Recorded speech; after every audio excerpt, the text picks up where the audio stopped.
उत्तर प्रदेश कानपुर के रहने वाले सतीश श्रीवास्तव की है पत्नी का दूसरे पुरुष से अफेयर होने के नाते सतीश ने ऐसा कदम उठाया जिसकी कल्पना किसी ने भी नहीं की। कहानी शुरू होती है। पति पत्नी का रिश्ता आपसी विश्वास पर टिका होता है। कोई आदमी किसी पर सबसे अधिक विश्वास करता है तो अपनी पत्नी पर पत्नी ही तो उसकी सबसे अच्छी दोस्त और जीवनसाथी होती है। ऐसे में पति उस पर अगाध विश्वास न करे तो भला किस पर करे। सतीश को भी अपनी पत्नी मधु पर अंधविश्वास की सीमा तक विश्वास था। उसका यह यकीन तब बिखर गया जब एक दिन अचानक तबीयत खराब होने से शाम को वह जल्दी घर लौट आया। दरअसल सतीश मेडिकल रिप्रेजेंटेटिव था। वह सुबह 10 बजे घर से निकलता था, फिर रात 9 बजे के आसपास ही उसकी वापसी होती थी। लेकिन उस दिन वह जल्दी घर आ गया था। उत्तर प्रदेश के सतीश कुमार श्रीवास्तव जैसे ही घर के दरवाजे पर पहुंचा, अंदर से मधु की खिलखिलाहट सुनाई दी। सतीश के पांव जहां के तहां ठहर गए। सोचने लगा, जब मैं घर में रहता तब मधु की त्योरियां चढ़ी होती हैं। कुछ कहता हूं तो चिढ़ जाती है, बोलो मत, मूड खराब है। लेकिन अब वह किसके साथ खिलखिला रही है?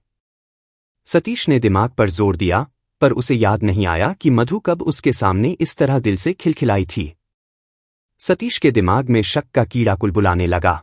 आखिर इस समय घर के अंदर कौन है जिसके साथ वह इस तरह खिलखिलाकर बातें कर रही है? सतीश ने कदम आगे बढ़ाया, लेकिन फिर खींच लिया। मधु कह रही थी, तुम्हारे जोश की तो मैं दीवानी हूं। अरे छोड़ो यार, तुम किस माटी के माधव की बात कर रहे हो? अगर वही रसीला होता तो भला मैं तुमसे क्यों दिल लगाती? मैं तो तुम्हारे जोश और तुम्हारी रसीली बातों की दीवानी हूं।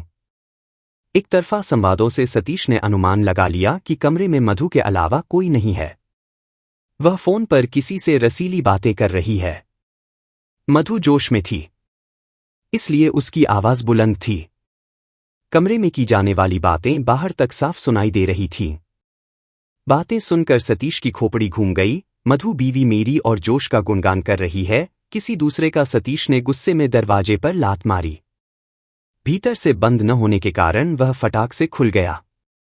सामने ही मधु मोबाइल फोन कान से लगाए टहल टहल कर बातें कर रही थी। पति को देखते ही उसने हड़बड़ाकर फोन पर चल रही बात डिस्कनेक्ट कर दी। इसके बाद वह चेहरे पर मुस्कान सजाने की जबरन कोशिश करते हुए बोली, अरे तुम आज इतनी जल्दी घर कैसे आ गए? सतीश ने मधु को खा जाने वाली नजरों से देखा, फिर बोला, तू किसके जोश की दीवानी है? गुस्से में की पत्नी की पिटाई। सतीश ने लपक कर मधु का हाथ पकड़ लिया और उसका मोबाइल छीनने लगा। लपटा झपटी के बीच मधु ने उस नंबर को डिलीट कर दिया जिस नंबर पर वह रसीली बातें कर रही थी। सतीश का दिमाग पहले से गर्म था, नंबर डिलीट करने से और गर्म हो गया। उसने मधु को लात घूंसों और थप्पड़ों पर रख लिया। हर प्रहार के साथ उसका प्रश्न होता था, बता, तू किसके जोश की दीवानी है और यह सब कब से चल रहा है? लेकिन पिटाई के बावजूद मधु ने जुबान बंद रखी। मधु को पीटते पीटते जब सतीश पस्त पड़ गया तो घर के बाहर चला गया। मधु कमरे में सिसकती रही और अपने भाग्य को कोसती रही। उत्तर प्रदेश के कानपुर शहर में बर्रा थाना अंतर्गत एक मोहल्ला जरौली पड़ता है। इसी मोहल्ले के फेस 2 में सतीश कुमार श्रीवास्तव अपने परिवार के साथ रहता था। उसके परिवार में पत्नी मधु के अलावा 2 बेटे आयुष व पीयूष थे। वह मूल रूप से औरैया जिले के दिबियापुर कस्बे का रहने वाला था। सालों पहले वह रोजी रोटी की तलाश में कानपुर शहर आया था। वह पढ़ा लिखा था। हिंदी और अंग्रेजी भाषा पर उसकी पकड़ थी। उसे बिरहाना रोड स्थित एक आयुर्वेदिक दवा कंपनी में नौकरी मिल गई थी। बाद में वह मेडिकल रिप्रेजेंटेटिव (MR) बन गया और उसी कंपनी की दवा आयुर्वेदिक डॉक्टरों के यहां सप्लाई करने लगा था। मधु सतीश की दूसरी पत्नी थी। उसकी पहली पत्नी श्वेता की मौत हो गई थी। उसकी एक बेटी शिवांगी थी जो अपनी ननिहाल में पल बढ़ रही थी। पहली पत्नी की मौत के बाद सतीश ने मधु से शादी कर ली थी। मधु पढ़ी लिखी व तेजतर्रार थी। सुंदर भी थी।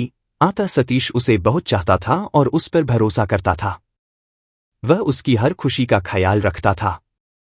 समय बीतता रहा। समय के साथ मधु के बच्चे आयुष व पीयूष बड़े हुए तो उसका खर्च बढ़ गया। इस खर्चे को पूरा करने के लिए उसने पति के साथ काम करने का निश्चय किया। मधु ने इस बाबत सतीश से बात की। पहले तो सतीश ने साफ मना कर दिया, लेकिन पत्नी के समझाने पर बाद में मान गया।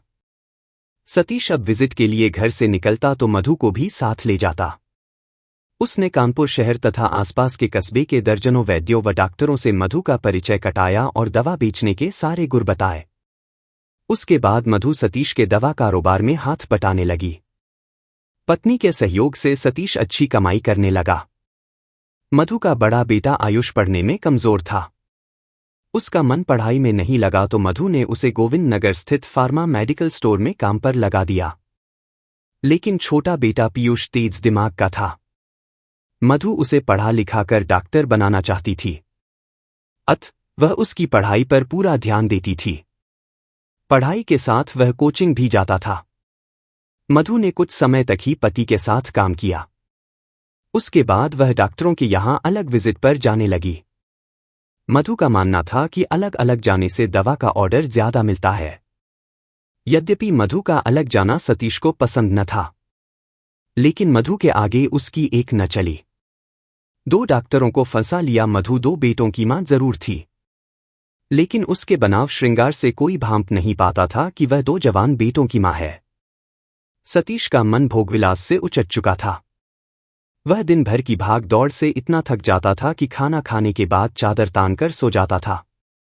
इसके विपरीत मधु हर रात पति का साथ चाहती थी, लेकिन वह वंचित रहती थी। मधु को जब पति का साथ नहीं मिला तो उसने घर के बाहर ताकझांक शुरू की। उसके संपर्क में कई डॉक्टर ऐसे थे जो मंचले थे और जिन्हें औरत सुख की चाहत थी। मधु ने ऐसे ही शहर के 2 डॉक्टरों को अपने हुस्न के जाल में फंसाया और उनके साथ मौजमस्ती करने लगी। ये दोनों डॉक्टर निजी प्रैक्टिस करते थे।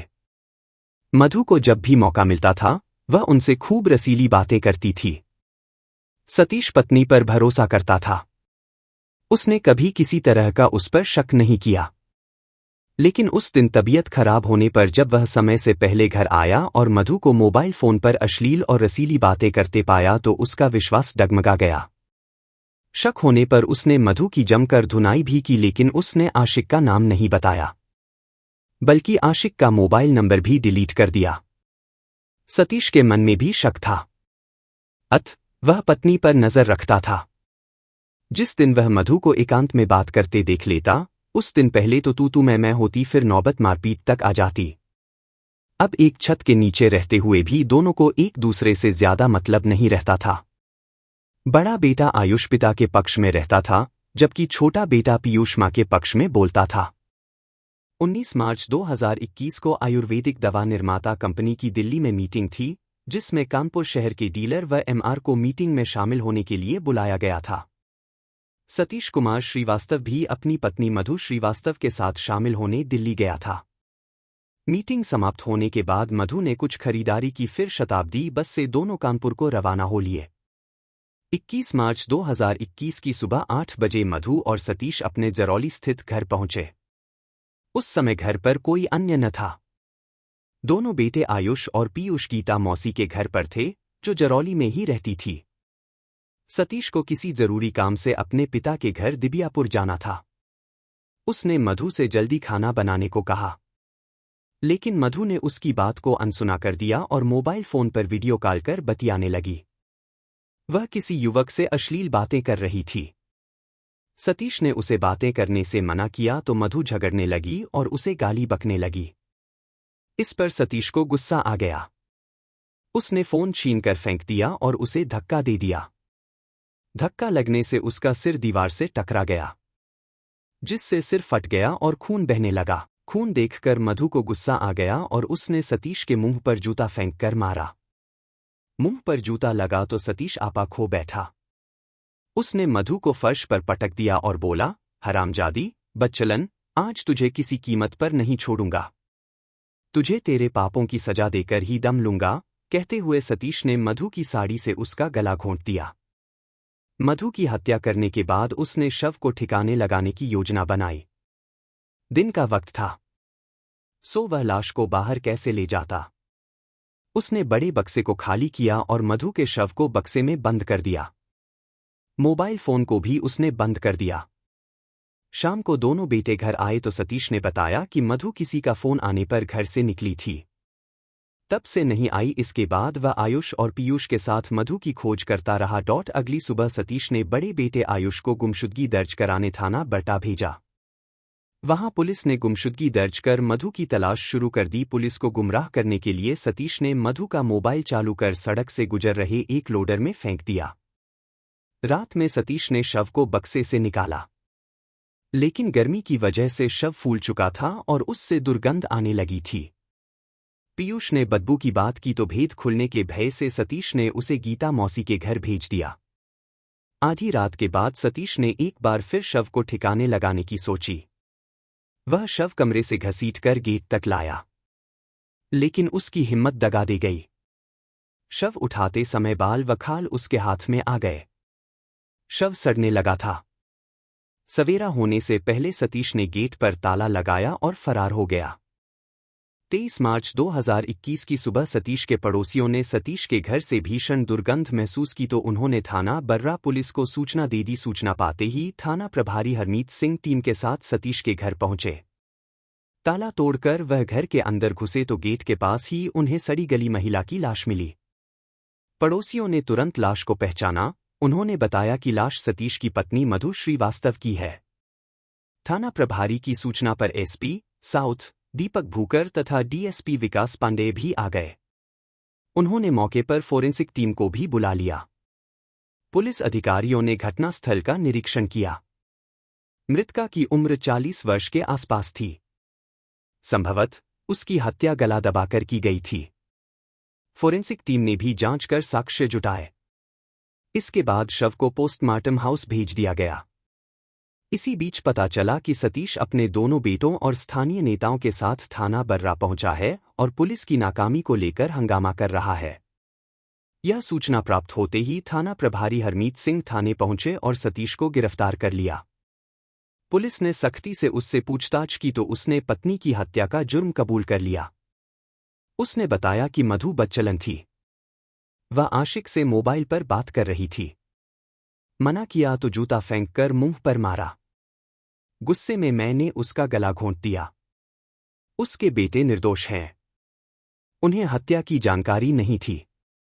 चूंकि सतीश ने हत्या का जुर्म कबूल कर लिया था, थाना प्रभारी हरमीत सिंह ने भादमवी की धारा 302/201 के तहत सतीश के खिलाफ रिपोर्ट दर्ज कर ली और उसे न्यायसम्मत गिरफ्तार कर लिया। 24 मार्च 2021 को बर्रा पुलिस ने अभियुक्त सतीश कुमार श्रीवास्तव को कानपुर कोर्ट में पेश किया, जहां से उसे जिला जेल भेज दिया गया।